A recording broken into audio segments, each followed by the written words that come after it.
Jadi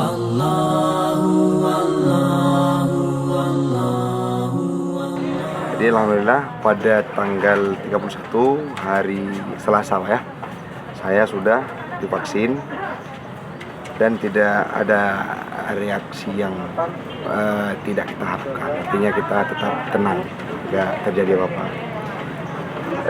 Dan vaksin ini pun sebuah kemestian terhadap kita guna sebagai wacana untuk melawan COVID-19. Mungkin itu saja, Pak. Yang selanjutnya pun vaksin ini merupakan sebuah usaha dan ikhtiar kita sebagaimana yang dianjurkan oleh pemerintah. Dengan ikhtiar dan usaha ini semoga kita terjauhkan dari COVID-19.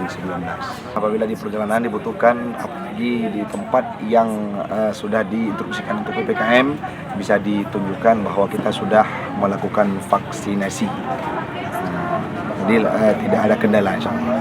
19 atas nama Taufikur Rahmi, pimpinan Dayah An-Nahlah.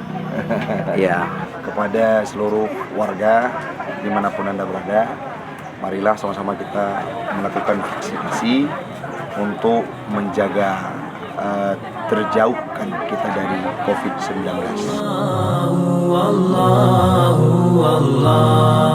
Allah.